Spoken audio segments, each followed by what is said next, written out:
Quia lex tua means know your law. അപ്പോൾ ഇന്ന് ഇന്ത്യയുടെ നിയമചരിത്രത്തിൽ തന്നെ വലിയൊരു നാഴികക്കല്ല് ആയി അറിയപ്പെടുന്ന ഒരുപക്ഷെ എല്ലാവരും കേട്ടിട്ടുള്ള ഒരു കേസ് ലോ ആയിട്ടാണ് ഇന്ന് വന്നിരിക്കുന്നത്. ഇന്ന് ആ കേസിനെ കുറിച്ച് സംസാരിക്കാമെന്ന് വിചാരിച്ചു. അത് വളരെ പ്രസിദ്ധമായിട്ടുള്ള ഒരു കേസാണ്. ഒരുവിധം എല്ലാവരും ആ പേര് കേട്ടിട്ടും ഉണ്ടാവും. ഷാ ബാനു കേസ് എന്നാണ് അത് പൊതുവെ അറിയപ്പെടുന്നത്. ആ കേസിന്റെ ശരിക്ക് ഒഫീഷ്യലി ഉള്ള പേരാണ് ഞാനിതാ ഈ സ്ലൈഡിൽ എഴുതിയിരിക്കുന്നത്. മുഹമ്മദ് അഹമ്മദ് ഖാൻ വേഴ്സസ് ഷാ ബാനു ബീഗം. ഇതിന്റെ സൈറ്റേഷൻ ഞാൻ അടിയിൽ കൊടുത്തിട്ടുണ്ട്. AIR 1985 SC 945.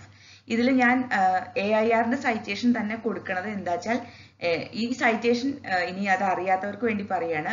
All India reporter 1985 supreme court 945. അതായത് ഓൾ ഇന്ത്യ റിപ്പോർട്ടർ 1985 എടുത്താൽ അതിലെ സുപ്രീം കോർട്ട് കേസസിൽ 945 പേജിലാണ് ഈ കേസ് കാണുക.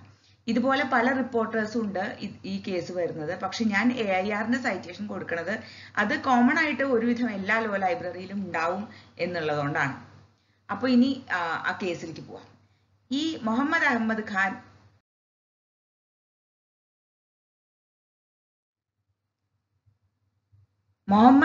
ഖാൻ വേഴ്സസ് ഷാ ബാനു ബീഗം എന്നുള്ള case originally section 125 of CRPC എന്ന് പറഞ്ഞാൽ ക്രിമിനൽ പ്രൊസീജിയർ കോഡിന്റെ സെക്ഷൻ 125 ക്രിമിനൽ നടപടിക്രമം അതിന്റെ 125 വകുപ്പ് പ്രകാരം കീഴ്ക്കോടതിയിൽ മജിസ്ട്രേറ്റ് കോടതിയിൽ ഫയൽ ചെയ്തിട്ടുള്ള ഒരു മെയിൻ്റനൻസ് സൂട്ടാണ്.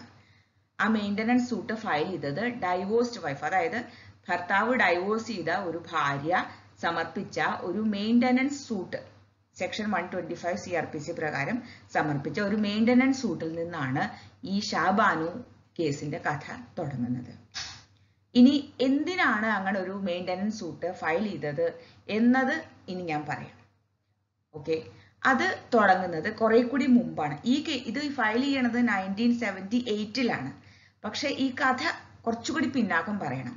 അതായത് ഷാ ബാനു ബീഗം 1932 മുഹമ്മദ് അഹമ്മദ് ഖാൻ എന്ന അഫ്ലുവൻ്റ് ആയിട്ടുള്ള ഇൻഡോറിലെ അത്യാവശ്യം ധനികനായിട്ടുള്ള ഒരു പ്രാക്ടീസിങ് ലോയറെ വിവാഹം കഴിക്കുകയാണ്. 1932 അന്ന് 16 വയസ്സുള്ള ഷാ ബാനു ബീഗം ഈ മുഹമ്മദ് അഹമ്മദ് ഖാനെ വിവാഹം കഴിച്ചു.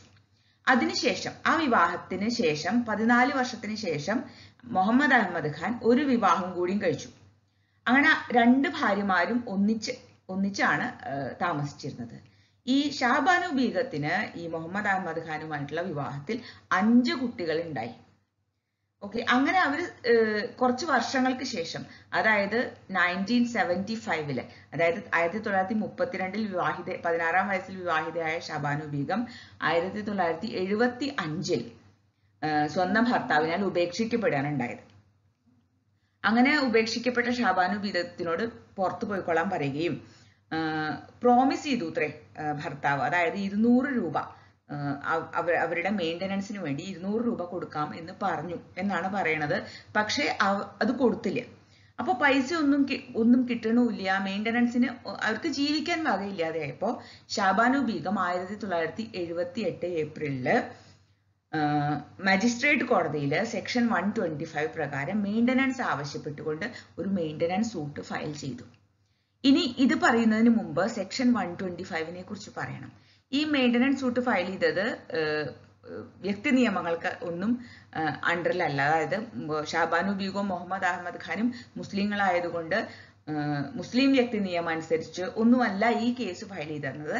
ഇത് ക്രിമിനൽ നടപടിക്രമം 125 വകുപ്പ്. ഇനി ആ വകുപ്പിനെ കുറിച്ച് പറയാം. സത്യത്തിൽ ക്രിമിനൽ നടപടിക്രമം അല്ലെങ്കിൽ ക്രിമിനൽ പ്രൊസീജിയർ കോഡ് എന്ന് പറയുന്നത് ഇന്ത്യയിലെ എല്ലാവർക്കും ഒരുപോലെ ബാധകമായിട്ടുള്ള ഒരു പ്രൊസീജിയറൽ ലോ ആണ്. അതായത് അത് ഇൻവെസ്റ്റിഗേഷൻ എങ്ങനെയാണ്, എൻക്വയറി എങ്ങനെയാണ്, അറസ്റ്റ്, സീഷർ, പിന്നെ മജിസ്ട്രേറ്റിന്റെ മുമ്പിൽ എങ്ങനെയാണ് പ്രതി ഹാജരാക്കേണ്ടത് തുടങ്ങിയ പ്രൊസീജിയറൽ ലോസ് കുറിച്ച് പ്രതിപാദിക്കുന്ന ഒരു നിയമസംഹിതയാണ്, കോഡാണ്, നിയമസംഹിതയാണ് ഈ ക്രിമിനൽ പ്രൊസീജിയർ കോഡ്. ഈ ക്രിമിനൽ പ്രൊസീജിയർ കോഡിൽ എനിക്ക് തോന്നിയിട്ടുണ്ട് അതിൽ ഒളിഞ്ഞിരിക്കുന്ന മനോഹരമായിട്ടുള്ള ഒരു മുത്തുപോലെയാണ് ഈ സെക്ഷൻ 125 മുതൽ 127 വരെയുള്ള സെക്ഷൻസ്. കാരണം പുറമേ നിന്ന് നോക്കുമ്പോൾ അതിലുണ്ട് എന്ന് വെറുതെ നോക്കുന്ന ഒരാൾക്ക് തോന്നാത്ത രീതിയിലുള്ള മനോഹരമായിട്ടുള്ള ഒരു പ്രൊവിഷനാണ് ഈ സെക്ഷൻ 125. സെക്ഷൻ 125 പ്രകാരം ഉപേക്ഷിക്കപ്പെട്ട ഭാര്യമാര് എന്ന് മാത്രം പറഞ്ഞാൽ പോരാ. ഭർത്താവിനാൽ ഉപേക്ഷിക്കപ്പെട്ട ഭാര്യയോ അച്ഛനാൽ ഉപേക്ഷിക്കപ്പെട്ട മൈനർ ആയിട്ടുള്ള കുട്ടികളോ അല്ലെങ്കിൽ മാനസിക വൈകല്യം വന്ന കുട്ടികളാണെങ്കിൽ മൈനോറിറ്റി സ്റ്റേജ് കഴിഞ്ഞാലും 18 വയസ്സ് കഴിഞ്ഞാലും പിന്നെ മക്കളാൽ ഉപേക്ഷിക്കപ്പെട്ട മാതാപിതാക്കളും ഇങ്ങനെയുള്ള ഈ ഉപേക്ഷിക്കപ്പെട്ട ആളുകൾക്ക് എല്ലാവർക്കും അവനവന്റെ അത്യാവശ്യത്തിനുള്ള മെയിൻ്റനൻസിനുള്ള തുക ഈ ഗാർഡിയൻ ആരാണോ അവരെ ഉപേക്ഷിച്ചത്, അതായത് ഭാര്യയാണെങ്കിൽ ഭർത്താവ്, കുട്ടികളാണെങ്കിൽ അച്ഛൻ, മാതാപിതാക്കളാണെങ്കിൽ അവരുടെ മക്കൾ. ഈ മക്കൾ എന്ന് പറയുമ്പോൾ സെക്ഷൻ 125 കൃത്യമായിട്ട് പറയുന്നുണ്ട് ആൺകുട്ടിയും പെൺകുട്ടിയും അതായത് മകനും മകൾക്കും ഒരേപോലെയാണ് ഉത്തരവാദിത്വം സ്വന്തം മാതാപിതാക്കളെ സംരക്ഷിക്കുന്നതിന്. അപ്പോൾ അതുകൊണ്ടാണ് ഞാൻ പറഞ്ഞത് സെക്ഷൻ 125 വളരെ മനോഹരമായിട്ടുള്ള ജെൻഡർ സെൻസിറ്റീവ് ആയിട്ടുള്ള ഒരു പ്രൊവിഷൻ ആണ് എന്ന് എനിക്ക് തോന്നിയിട്ടുണ്ട് എപ്പോഴും. അപ്പൊ ഈ സെക്ഷൻ 125 പ്രകാരം മെയിൻ്റനൻസിന് ഷാബാനു ബീഗം ട്രയൽ കോടതിയെ സമീപിച്ചു. അതായത് മജിസ്ട്രേറ്റ് കോടതിയിൽ മെയിൻ്റനൻസിന് വേണ്ടിയിട്ട് സൂട്ട് ഫയൽ ചെയ്തു. ഇതിൽ ദേഷ്യം വന്നിട്ട് മുഹമ്മദ് അഹമ്മദ് ഖാൻ ഒരു ഇറേവോക്കബിൾ തലാഖ്, അതായത് തലാഖി ബിദ്ദത്ത് എന്നൊക്കെ പറയും, അതായത് തലാഖ് ചൊല്ലി ആ ബന്ധം വിച്ഛേദിച്ചു. അങ്ങനെ കോടതിക്ക് മുമ്പിൽ അദ്ദേഹം പറഞ്ഞത് എന്താ വെച്ചാൽ, ഞാൻ ഭാര്യയെ ഉപേക്ഷിച്ചു കഴിഞ്ഞു, ഡൈവോഴ്സ് കഴിഞ്ഞതുകൊണ്ട് ഞാനും ഭാര്യയും തമ്മിൽ ഇനി പ്രത്യേകിച്ച് ഒരു ബന്ധവുമില്ല, അതുകൊണ്ട് തന്നെ അവർക്ക് മെയിൻ്റനൻസ് കൊടുക്കേണ്ട ഉത്തരവാദിത്വം വ്യക്തി നിയമപ്രകാരം എനിക്കില്ല, അതുകൊണ്ട് ഞാൻ മെയിൻ്റനൻസ് സൂട്ട് കൊടുക്കേണ്ട ആവശ്യവുമില്ല. അങ്ങനെ വരുന്ന സാഹചര്യത്തിൽ സെക്ഷൻ 125 CRPC എന്ത് പറഞ്ഞാലും ഞാൻ മെയിൻ്റനൻസ് കൊടുക്കേണ്ട ഉത്തരവാദിത്വം എനിക്കില്ല, അങ്ങനെയാണ് പറഞ്ഞത്. പക്ഷെ അത് കോടതി അംഗീകരിച്ചില്ല, മജിസ്ട്രേറ്റ് കോടതി അത് അംഗീകരിച്ചില്ല.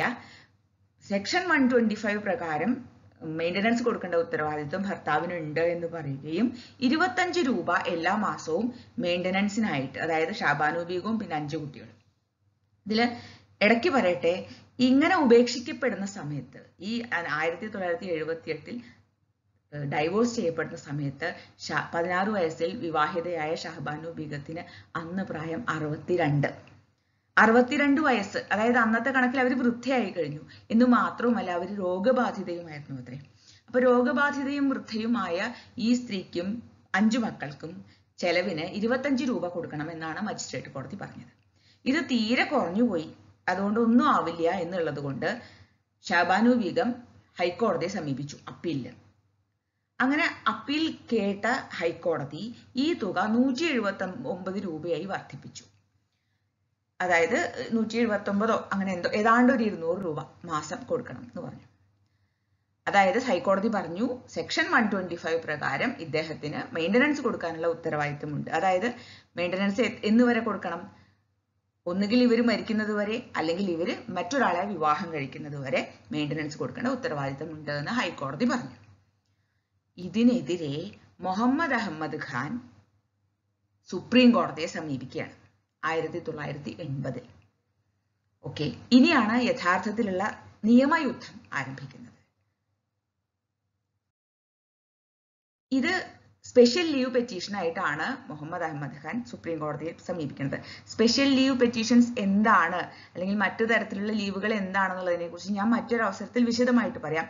ഇപ്പോൾ തൽക്കാലം ഇങ്ങനെ പറയാം. അതായത് സുപ്രീം കോടതിയെ ആദ്യം നമ്മൾ കൺവിൻസ് ചെയ്യിക്കണം. അതായത് നമ്മൾ അപ്പീൽ പോകുന്ന ഇഷ്യൂ വെറും ഫാക്ട് മാത്രമല്ല, അതിൽ സബ്സ്റ്റാൻഷ്യൽ ക്വസ്റ്റ്യൻ ഓഫ് ലോ ഉണ്ട്. അതാണ് ലോ ആണ് സുപ്രീം കോടതി ഡിസൈഡ് ചെയ്യേണ്ടത്. അങ്ങനെ നമ്മൾ ആദ്യം സുപ്രീം കോടതിയെ കൺവിൻസ് ചെയ്യിച്ചാൽ മാത്രമാണ് നമുക്കൊരു സ്പെഷ്യൽ ലീവ് കിട്ടുള്ളൂ സുപ്രീം കോടതിയിൽ പോകാൻ വേണ്ടിയിട്ട്. അതല്ല, സുപ്രീം കോടതിക്ക് ഇപ്പൊ അത് കൺവിൻസ്ഡ് ആയില്ല എന്നുണ്ടെങ്കിൽ ആ കേസ് ഹൈക്കോടതിയിൽ എങ്ങനെ അവസാനിച്ചു അങ്ങനെ അവസാനിച്ചോളാൻ പറയും. അപ്പൊ അങ്ങനെ ഒരു സ്പെഷ്യൽ ലീവ് എടുത്ത് സ്പെഷ്യൽ ലീവ് കിട്ടി സ്പെഷ്യൽ ലീവ് പെറ്റീഷൻ ആയിട്ടാണ് ഈ കേസ് സുപ്രീം കോടതിയിൽ വരുന്നത്. അപ്പൊ എന്താ ഉണ്ടായേ? ആദ്യം justice Murtaza Ali and justice Varadarajan, ഈ 2 അംഗങ്ങളുള്ള ബെഞ്ചാണ് ആദ്യം ഈ കേസ് കേട്ടത്. അപ്പോൾ അവർക്ക് തോന്നി ഇത് വളരെ സിഗ്നിഫിക്കൻ്റ് ആയിട്ടുള്ള ഒരു ലീഗൽ പ്രൊവിഷൻ ആണ്. ഇതിനെക്കുറിച്ച് ഈ ഇഷ്യൂ തന്നെ ഭാവിയിൽ സിഗ്നിഫിക്കൻ്റ് ആവാൻ പോകുന്നുണ്ട്. അതുകൊണ്ട് ഇത് ഞങ്ങൾ മാത്രം കേട്ടാൽ പോരാ എന്ന് പറയുകയും അവരത് ഒരു കോൺസ്റ്റിറ്റ്യൂഷണൽ ബെഞ്ച്, ഭരണഘടനാ ബെഞ്ച്, അതായത് 5 അംഗങ്ങളുള്ള ഒരു ഭരണഘടനാ ബെഞ്ച് കോൺസ്റ്റിറ്റ്യൂട്ട് ചെയ്യും, അവരിത് കേൾക്കാൻ വേണം എന്ന് ആവശ്യപ്പെട്ടതിനെ തുടർന്ന് സുപ്രീം കോടതി ഒരു ലാർജർ ബെഞ്ച്, ഒരു കോൺസ്റ്റിറ്റ്യൂഷണൽ ബെഞ്ച് ഉണ്ടാക്കി. ആ കോൺസ്റ്റിറ്റ്യൂഷണൽ ബെഞ്ചിൽ ആരൊക്കെയാണ് ഉണ്ടായിരുന്നത് എന്നുള്ളത് വളരെ പ്രസക്തമാണ് ഇവിടെ. കാരണം അന്ന് ചീഫ് ജസ്റ്റിസ് ആയിരുന്ന ജസ്റ്റിസ് ചന്ദ്രചൂഡ്, നമ്മളെല്ലാവരും കേട്ടിട്ടുണ്ട് അദ്ദേഹത്തിന്റെ പേര്. മറ്റു പല അവസരങ്ങളിലും അദ്ദേഹം ചീഫ് ജസ്റ്റിസ് ആയിരുന്ന കാലവും അദ്ദേഹം ജസ്റ്റിസ് ആയി നടത്തിയ വിധി പ്രസ്താവങ്ങളും ഇന്ത്യയുടെ നിയമചരിത്രത്തിൽ വളരെ പ്രസക്തമായിട്ടുള്ളതാണ്. മറ്റു പലതും വേറൊരു അവസരത്തിൽ ഞാൻ അതിനെക്കുറിച്ചൊക്കെ സംസാരിക്കാം. എന്തായാലും ചീഫ് ജസ്റ്റിസ് ആയിരുന്ന ചന്ദ്രചൂഡ്, പിന്നെ justice Ranganath Mishra, justice DA Desai, justice O Chinnappa Reddy, പിന്നെ ജസ്റ്റിസ് ES വെങ്കട്ടരാമയ്യ, ഇങ്ങനെ 5 പേര്, അന്നത്തെ സ്ട്രോബോക്സ് ആയിരുന്ന 5 ജസ്റ്റിസുമാർ ചേർന്ന ഒരു കോൺസ്റ്റിറ്റ്യൂഷണൽ ബെഞ്ചാണ് ഈ വിധി കേട്ടത്. ഈ വിധി എന്ന് പറഞ്ഞ കൂടെ ഇതിലെ മെയിൻ ആർഗ്യുമെന്റ്സ്, അതായത് ക്വസ്റ്റ്യൻ ഓഫ് ലോ അവർ കേട്ടത്. അപ്പൊ അതിൽ ക്വസ്റ്റ്യൻ ഓഫ് ലോ ഇതാണ്, അതായത് ഭാര്യയെ ഉപേക്ഷിച്ച മുസ്ലിം ഭർത്താവിന് മെയിൻ്റനൻസ് കൊടുക്കേണ്ട ഉത്തരവാദിത്തം ഉണ്ടോ? വളരെ സീരിയസ് ആയിട്ടുള്ള വളരെയധികം ദിവസങ്ങൾ നീണ്ട ആർഗ്യുമെന്റ്സ് ഉണ്ടായി അന്ന് അവിടെ കോടതിയുടെ മുമ്പിൽ വളരെയധികം ടെക്സ്റ്റുകൾ അവർ വായിക്കുകയും അതിന്റെ അർത്ഥം മനസ്സിലാക്കാൻ ശ്രമിക്കുകയും ഒക്കെ ചെയ്തു. കാരണം മെയിൻ ആർഗ്യുമെന്റ് ഇതായിരുന്നു, അക്കോർഡിംഗ് ടു ഇസ്ലാമിക് ലോ ഭർത്താവിന് ഭാര്യയ്ക്ക് ഇദ്ദത്ത് പീരിയഡ് കഴിഞ്ഞാൽ പിന്നെ മെയിൻ്റനൻസ് കൊടുക്കേണ്ട ആവശ്യമില്ല. ഇനി ഞാൻ ഇദ്ദത്ത് പീരിയഡ് എന്താണെന്ന് പറയാം. അതായത് ഇദ്ദത്ത് പീരിയഡ് എന്ന് പറഞ്ഞു കഴിഞ്ഞാൽ it's A period of waiting. അത് ഭർത്താവ് മരിച്ചതിന് ശേഷമോ അല്ലെങ്കിൽ ഡൈവോഴ്സിന് ശേഷമോ ഭാര്യ മറ്റൊരാളെ വിവാഹം കഴിക്കുന്നതിന് മുമ്പ്, ഡൈവോഴ്സിന്റെ കാര്യത്തിലാണെങ്കിൽ അത് 3 മാസം ഒബ്സർവ് ചെയ്യേണ്ട ഒരു ടൈം പീരിയഡ് ആണ് ഈ ഇദ്ദത്ത് എന്ന് പറഞ്ഞാൽ. അതായത് ആ 3 മാസം കഴിഞ്ഞിട്ടേ മറ്റൊരാളെ വിവാഹം കഴിക്കാൻ പാടുള്ളൂ. സാധാരണ ഉപേക്ഷിക്കപ്പെടുന്ന ഭാര്യ പ്രഗ്നന്റ് ആണെങ്കിൽ ഈ ഇദ്ദത്ത് പീരിയഡ് കുട്ടിയുടെ ജനനം വരെ നീണ്ടു നിൽക്കും. അപ്പൊ ഈ ഇദ്ദത്ത് പീരിയഡിൽ സാധാരണ എന്താ വെച്ചാൽ മുസ്ലിം പേഴ്സണൽ ലോ പ്രകാരം ഈ ഇദ്ദത്ത് പീരിയഡിൽ റീകൺസീലിയേഷൻ, നെഗോഷിയേഷൻ, അങ്ങനെ മറ്റുള്ളവർ ഇടപെട്ട് നടത്തി ഈ തലാഖിനെ നമുക്ക് റിവോക്ക് ചെയ്യാം, അങ്ങനെ വിവാഹത്തെ വാലിഡ് ആക്കി നിലനിർത്താം. അതിനുള്ള സമയമാണ് ഈ 3 മാസം. അപ്പൊ ആ 3 മാസം മാത്രമാണ് ഭർത്താവ് ഭാര്യയ്ക്ക് മെയിൻ്റനൻസ് കൊടുക്കേണ്ട കാര്യമുള്ളൂ. അത് കഴിഞ്ഞാൽ പിന്നെ ഭർത്താവ് കൊടുക്കേണ്ട ഒരു ഡെറ്റ് എന്ന് പറയുന്നത് മെഹറാണ്. ഈ മെഹർ എന്താന്ന് പറയാം. മെഹർ എന്ന് പറഞ്ഞു കഴിഞ്ഞാൽ അതായത് മുസ്ലിം പേഴ്സണൽ ലോ പ്രകാരം മാരേജ് ഈസ് എ കോൺട്രാക്ട്. അപ്പൊ ആ കോൺട്രാക്റ്റിൽ സ്പെസിഫിക്കലി മെൻഷൻ ചെയ്യുന്ന ഒരു എമൗണ്ട് ആണ് ഈ മെഹർ.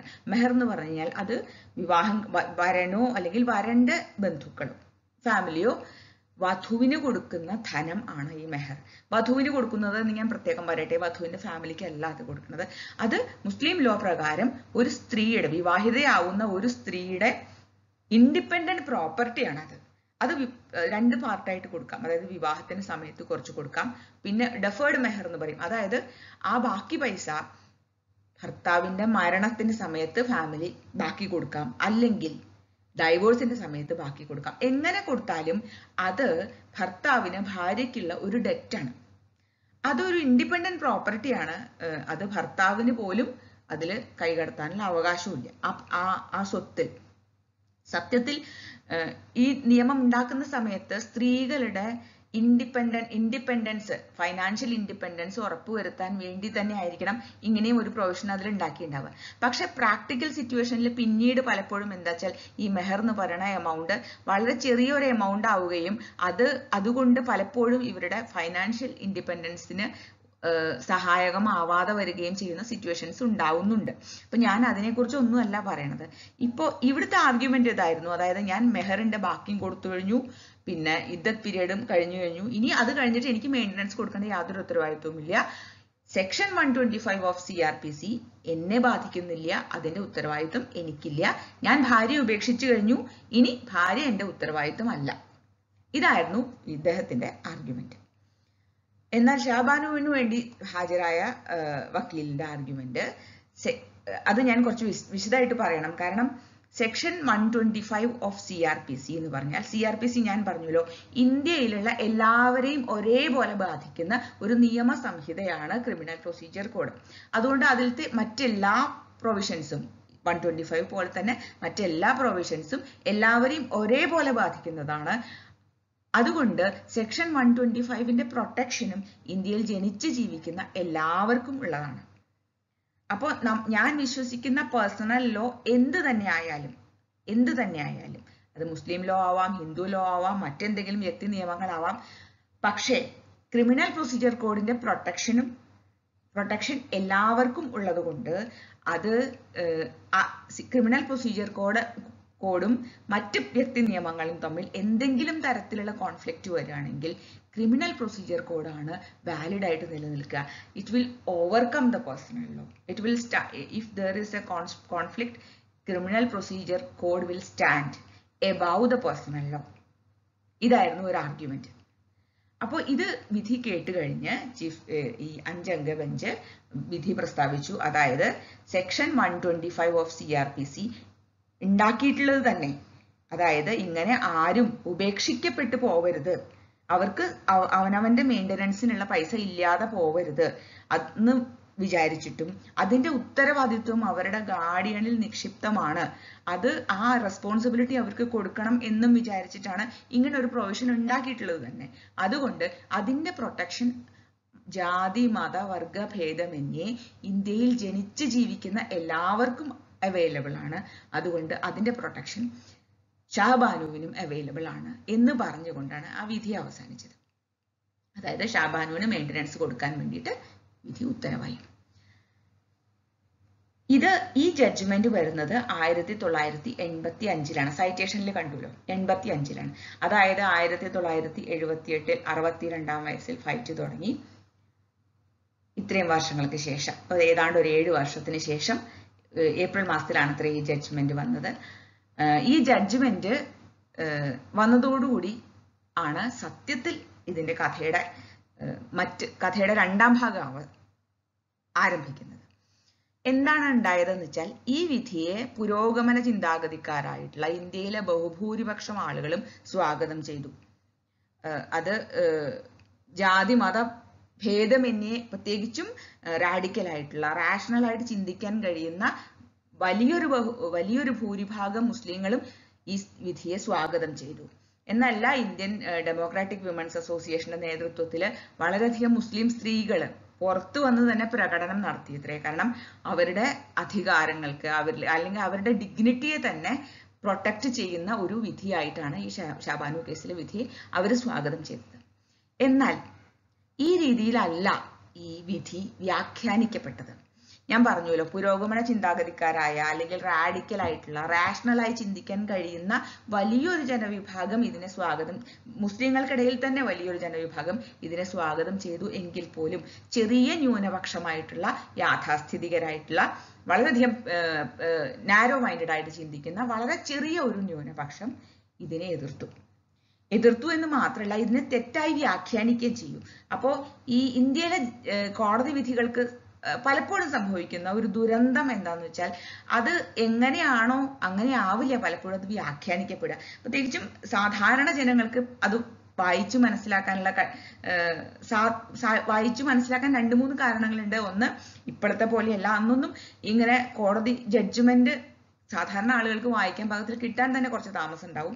അങ്ങനെ കിട്ടിയാൽ തന്നെ ഇതിന്റെ ഭാഷ കുറച്ച് വ്യത്യസ്തമായതുകൊണ്ട് സാധാരണ ഒരാൾക്ക് വായിച്ചാൽ പെട്ടെന്ന് മനസ്സിലാക്കാനും കുറച്ച് ബുദ്ധിമുട്ടുണ്ട്. അത് എന്തൊക്കെയാവട്ടെ, കാരണങ്ങൾ എന്തൊക്കെയാവട്ടെ, ഈ വിധി വളരെയധികം തെറ്റിദ്ധാരണാജനകമായ രീതിയിൽ വ്യാഖ്യാനിക്കുകയും, അതായത് മുസ്ലിങ്ങളുടെ വിശ്വാസത്തെ, അതായത് അവരുടെ മതവിശ്വാസത്തെ തന്നെ ആക്രമിക്കുന്ന രീതിയിലുള്ള ഒരു വിധിയാണ് ഇത് എന്നുള്ള മട്ടിൽ ആളുകളെ കൺവിൻസ് ചെയ്യുകയും ചെയ്തു.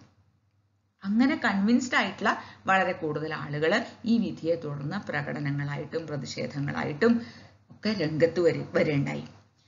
ഇതൊക്കെ സംഭവിക്കുന്നത് എന്നാണ് 1984 ഇന്ദിരാഗാന്ധിയുടെ മരണശേഷം സ്വീപ്പിംഗ് മെജോറിറ്റിയിലെ അധികാരത്തിൽ വന്ന രാജീവ് ഗാന്ധി പ്രധാനമന്ത്രി ആയിരിക്കുന്ന കാലത്താണ് ഈ സംഭവങ്ങളൊക്കെ അരങ്ങേറുന്നത്. അപ്പൊ ആ കാലത്ത് ഞാൻ വായിച്ചറിഞ്ഞിട്ടുള്ളത് ഇങ്ങനെയാണ്. അതായത് ഈ വിധിക്കെതിരെയുള്ള ഇത്തരം പ്രതികരണങ്ങൾ കണ്ടപ്പോൾ ഇവരെ നമ്മൾ വേണ്ട രീതിയിൽ സന്തോഷിപ്പിച്ചില്ല എന്നുണ്ടെങ്കിൽ, ഇപ്പൊ ഈ യാഥാസ്ഥിതികരായിട്ടുള്ള ഈ ആളുകളെ നമ്മൾ വേണ്ട രീതിയിൽ സന്തോഷിപ്പിച്ചില്ലെങ്കിൽ അടുത്ത ഇലക്ഷനിൽ നമുക്ക് ജയിക്കാൻ ബുദ്ധിമുട്ടാവും എന്ന് രാജീവ് ഗാന്ധിയെ ആരൊക്കെയോ പറഞ്ഞ് കൺവിൻസ് ചെയ്യിച്ചു എന്നാണ് പറയുന്നത്. എന്തായാലും അങ്ങനെ കൺവിൻസ്ഡ് ആയിട്ടുള്ള രാജീവ് ഗാന്ധി ഉടനെ തന്നെ അതിനെ ഷാബാനു കേസിനെ ഇൻഎഫക്റ്റീവ് ആക്കാൻ വേണ്ടിയിട്ട് ഒരു നിയമനിർമ്മാണം തന്നെ നടത്തി. വളരെ പെട്ടെന്നാണ് ആ നിയമനിർമ്മാണം നടത്തിയത്. എന്താണ് ആ നിയമം എന്നല്ലേ? The Muslim women protection of rights on divorce act 1986. നോക്കൂ, 85-ൽ വിധി വന്നു, 86-ൽ ഈ നിയമം പാസ്സായി. വളരെ പെട്ടെന്നായിരുന്നു. കഴിഞ്ഞ വീഡിയോയിൽ ഞാൻ വിശാഖ ഗൈഡ് ലൈൻസ് പറഞ്ഞു 16 വർഷം പിടിച്ചു ഒരു നിയമം പാസ്സാക്കാൻ. അങ്ങനെയുള്ള ഇന്ത്യയിൽ ഇത്ര പെട്ടെന്നും നിയമങ്ങൾ പാസ്സാവുന്നുണ്ട്. അതായത് 85-ൽ ഷാബാനു വിധി വന്നെങ്കിലും Muslim women protection of rights on divorce act 1986-ൽ പാസ്സായി. ഇനി ഈ ആക്ട് ഇത് കടുത്ത പ്രതിഷേധങ്ങൾക്ക് ഇടയിലാണ് ഇങ്ങനൊരു നിയമം പാസ്സായത്. അതായത് രാജീവ് ഗാന്ധിക്ക് അന്ന് പാർലമെന്റിൽ ഉണ്ടായിരുന്ന മൃഗീയമായിട്ടുള്ള ഭൂരിപക്ഷം ഉപയോഗിച്ചുകൊണ്ടാണ് ഈ ആക്ട് പാസ്സാക്കിയത്. ഈ ആക്ട് ആണെങ്കിൽ ഇതിൽ പേരിൽ കാണുന്ന സൗന്ദര്യം അതിന്റെ പ്രൊവിഷനിലില്ല, അല്ലേ? മനോഹരമാണ്, Muslim women protection on rights on divorce ആണ്. പക്ഷെ സത്യത്തിൽ ഈ ആക്ടില് സെക്ഷൻ 3, സെക്ഷൻ 4 പറയണത് എന്താ വെച്ചാൽ, ഡൈവോഴ്സ് ആയി കഴിഞ്ഞ ഭാര്യയെ ഇദ്ദത്ത് പീരീഡിൽ മെയിൻറ്റെയിൻ ചെയ്യേണ്ട ഉത്തരവാദിത്വം ഭർത്താവിനുണ്ട്. ആ സമയത്ത് ഫെയർ ആൻഡ് റീസണബിൾ ആയിട്ടുള്ള മെയിൻ്റനൻസ് കൊടുക്കണം എന്നും പറയുന്നുണ്ട്. എന്നാൽ ഇദ്ദത്ത് പീരീഡ് കഴിഞ്ഞാൽ പിന്നെ ഭർത്താവിന് ഭാര്യയ്ക്ക് മെയിൻ്റനൻസ് കൊടുക്കേണ്ട യാതൊരു ഉത്തരവാദിത്വവും ഇല്ല. അങ്ങനെയാവുമ്പോൾ ഈ സ്വയം മെയിൻറ്റെയിൻ ചെയ്യാൻ കഴിവില്ലാത്ത ഭാര്യമാർ എന്ത് ചെയ്യും എന്നൊരു ചോദ്യം ഉണ്ടല്ലോ. അവരുടെ റിലേറ്റീവ്സ് നോക്കട്ടെ. ഇനി റിലേറ്റീവ്സിനെ കൊണ്ട് നോക്കാൻ പറ്റില്ലെങ്കിൽ സ്റ്റേറ്റ് വഖഫ് ബോർഡ് നോക്കട്ടെ എന്ന ഒരു ഒഴുക്കൻ പ്രൊവിഷൻ ആയിരുന്നു. അതായത് ആ നമ്മൾ ആ ആക്ട് വീണ്ടും വായിച്ചു നോക്കുകയാണെങ്കിൽ ഡ്രാഫ്റ്റിങ്ങിലൊക്കെ ഒരുപാട് പ്രശ്നങ്ങളുള്ള, അതായത് വളരെ പുവർലി ഡ്രാഫ്റ്റഡ് ആയിട്ടുള്ള ഒരു ലെജിസ്ലേഷൻ, അതായത് ഒരു പർപ്പസിന് വേണ്ടിയിട്ട് ഉണ്ടാക്കിയ ഒരു ലെജിസ്ലേഷൻ ആണ്. അതായത് ഷാബാനു കേസിനെ മറികടക്കുക എന്നുള്ളത് മാത്രം ഉദ്ദേശത്തോടു കൂടിയിട്ട് ഉണ്ടാക്കിയ ഒരു ആക്ടാണിത്. അപ്പൊ എന്തായി, ഷാബാനു കേസിൽ ഉണ്ടായിരുന്ന ആ സ്ഥിതി മാറുകയും ഡൈവോഴ്സ്ഡ് ആയ സ്ത്രീക്ക് പ്രത്യേകിച്ച് ഒരു സംരക്ഷണവും ഇല്ല എന്ന രീതിയിലാണ് ഈ നിയമം പാസ്സായത്. ഇതിനെതിരെ കടുത്ത പ്രതിഷേധം രാജ്യത്തെ എല്ലായിടത്തും ഉണ്ടായി. എല്ലാ മേഖലയിലുള്ള ആളുകൾ ഇതിനെതിരെ പ്രതിഷേധിക്കുകയും എഴുതുകയും സംസാരിക്കുകയും ഒക്കെ ഉണ്ടായി. അപ്പോൾ വളരെ സിഗ്നിഫിക്കൻ്റ് ആയിട്ട് എടുത്തു പറയുന്നത് ആരിഫ് മുഹമ്മദ് ഖാൻ അതായത് അദ്ദേഹം രാജിവെച്ച് പുറത്തു പോകാനുണ്ടായി ഇതിൽ പ്രതിഷേധിച്ചിട്ട്. ഇങ്ങനെ ഒരു സംഭവം ഉണ്ടായി. ഇനി ഞാൻ പറയാൻ പോണത് എന്താ വെച്ചാൽ, ഇന്ത്യയിലെ നിയമ സംവിധാനം, അതായത് ഇന്ത്യക്ക് കോൺസ്റ്റിറ്റ്യൂഷൻ ഓഫ് ഇന്ത്യ, അതായത് രാജ്യത്തിന് സമർപ്പിച്ചുകൊണ്ട് ഡോക്ടർ BR അംബേദ്കർ നടത്തിയ പ്രസംഗത്തിൽ അദ്ദേഹം പറയണ്ടായി, ഇപ്പൊ മനോഹരമായിട്ടുള്ളൊരു കോൺസ്റ്റിറ്റ്യൂഷൻ ഞങ്ങൾ ഉണ്ടാക്കി, പക്ഷേ ഇനി ഇത് എങ്ങനെയാണ് എന്നുള്ളത് അത് ആരാണോ കൈയാളണത് അതുപോലെ ഇരിക്കും. ഏത് നിയമവും അങ്ങനെയാണ്. എത്ര മനോഹരമായിട്ടുള്ള നിയമവും ഒട്ടും ബെനിഫാക്ടർ അല്ലാത്ത ഒരു ഭരണാധികാരിയുടെ കയ്യിൽ വെറും കടലാസ് തുണ്ടായിരിക്കും. വെറും ഒരു കടലാസ് തുണ്ട് മതി നല്ല ഒരു ഭരണാധികാരിക്ക് സ്ഥിതി സമത്വം വരുത്താൻ എന്ന്. അപ്പോൾ ഇങ്ങനെ ഒരു ആക്ട് പാസ്സായതിനെ കുറിച്ച് ഞാൻ പറയുമ്പോൾ ഇത് പറയുന്നത് എന്തുകൊണ്ടാണെന്ന് വെച്ചാൽ, അതിനുശേഷം ഞാൻ പറഞ്ഞല്ലോ വളരെയധികം പ്രതിഷേധമൊക്കെ ഉണ്ടായി. അതിനുശേഷം പിന്നീട് 2001 ഡാനിയൽ ലത്തീഫി എന്ന് പറഞ്ഞ അദ്ദേഹമാണ് ഈ ഷാബാനുവിന്റെ ലോയർ ആയിരുന്നത് സുപ്രീം കോടതിയിൽ. ഡാനിയൽ ലത്തീഫി സുപ്രീം കോടതിയെ സമീപിച്ചു. എന്തിന്? ഈ ആക്ടിന്റെ കോൺസ്റ്റിറ്റ്യൂഷണൽ വാലിഡിറ്റിയെ ചാലഞ്ച് ചെയ്തുകൊണ്ട്. അതിന് അദ്ദേഹം പറഞ്ഞ കാരണം ഇതാണ്, സെക്ഷൻ 125 ഓഫ് CRPC എന്നത് ഇന്ത്യയിലെ എല്ലാവർക്കും ബാധകമായിട്ടുള്ള നിയമമാണ്. ഇന്ത്യയിലെ എല്ലാവർക്കും കിട്ടുന്ന ഒരു പ്രൊട്ടക്ഷൻ ആണത്. ഇങ്ങനെ ഒരു ആക്ട് മൂലം ആ പ്രൊട്ടക്ഷൻ മുസ്ലിം സ്ത്രീകൾക്ക് ഇല്ല എന്ന് വരുന്നത് ആർട്ടിക്കിൾ 14 റൈറ്റ് ടു ഈക്വാലിറ്റി, തുല്യതയ്ക്കുള്ള അവകാശത്തിന്റെ ലംഘനമാണ്. അതായിരുന്നു അതിന്റെ മെയിൻ ആർഗ്യുമെന്റ്. അതുകൊണ്ട് തന്നെ ഈ ആക്ട് അൺകോൺസ്റ്റിറ്റ്യൂഷണൽ ആണ് എന്ന് പ്രഖ്യാപിക്കണം എന്നാവശ്യപ്പെട്ടുകൊണ്ടാണ് ഇങ്ങനെ ഒരു കേസ് ഫയൽ ചെയ്തത്. ഈ കേസിന്റെ വിധി കേട്ട സുപ്രീം കോടതി. പക്ഷേ വളരെ ബാലൻസിങ് ആയിട്ടുള്ള ഒരു നടപടിയാണ് സ്വീകരിച്ചത്. ഡയറക്ട്ലി ഈ ആക്ട് അൺകോൺസ്റ്റിറ്റ്യൂഷണൽ ആണെന്ന് കോടതി പറഞ്ഞില്ല.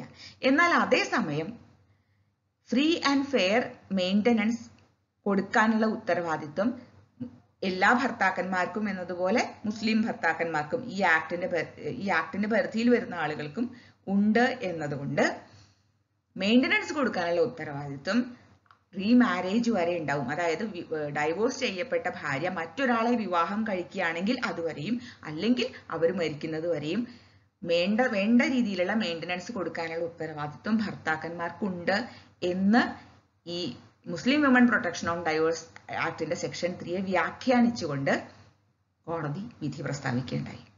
അപ്പോൾ ഇന്നത്തെ അവസ്ഥ എന്താന്ന് വെച്ചാൽ ഏതാണ്ട് ഒരു ഇൻഡയറക്ട്ലി കോടതി ഷാബാനു കേസിനെ അപ്ഹോൾഡ് ചെയ്തു. എന്നാൽ ഡയറക്ട്ലി ആ ആക്ട് അൺകോൺസ്റ്റിറ്റ്യൂഷണൽ ആണ് എന്ന് പറഞ്ഞതുമില്ല. അപ്പോൾ ഇന്ന് ഇന്ത്യയിലെ എല്ലാ സ്ത്രീകൾക്കും മാത്രമല്ല, ഉപേക്ഷിക്കപ്പെടുന്ന മാതാപിതാക്കൾക്കും ഉപേക്ഷിക്കപ്പെടുന്ന കുട്ടികൾക്കും ഉപേക്ഷിക്കപ്പെടുന്ന ഭാര്യമാർക്കും സെക്ഷൻ 125 CRPCയുടെ പ്രൊട്ടക്ഷൻ അവൈലബിൾ ആണ്. ഇത്രയുമാണ് ഞാൻ ഈ കേസിനെ കുറിച്ചിട്ട് ഇപ്പൊ പറയുന്നുള്ളൂ. കാരണം എവിടെയോ വായിച്ചിട്ടുണ്ട്, when a woman stands for herself she stands for all women. 1978 സ്വന്തം 62ാമത്തെ വയസ്സിൽ രോഗബാധിതയായ ഷാബാനു ബീഗം നടത്താൻ ആരംഭിച്ച ഒരു യുദ്ധം, അതിന്റെ വിജയം ഒരു ഷാബാനു ബീഗത്തിന് മെയിൻ്റനൻസ് കിട്ടി എന്നുള്ളതൊന്നുമല്ല. ഇന്ത്യയിലെ എല്ലാ സ്ത്രീകൾക്കും ഡിഗ്നിറ്റിയോടുകൂടി ജീവിക്കാനുള്ള അവകാശമുണ്ട് എന്ന് ഉറക്കെ പറയുന്ന ഒരു വിധി അവരുടെ ഈ പ്രവർത്തന ഫലമായിട്ടുണ്ടായി എന്ന് മാത്രമല്ല, പൊതുസമൂഹത്തിൽ തന്നെയും സ്ത്രീകളുടെ വിശേഷിച്ചും അവകാശ സമരങ്ങളിലെ വളരെ വലിയ ഒരു നാഴികക്കല്ലായി ഈ കേസ് മാറുകയും ചെയ്തു. ഇനി നിങ്ങളുടെ അഭിപ്രായങ്ങൾ, നിർദ്ദേശങ്ങൾ comment ബോക്സിലിടൂ. I'll be happy to read it. Thank you.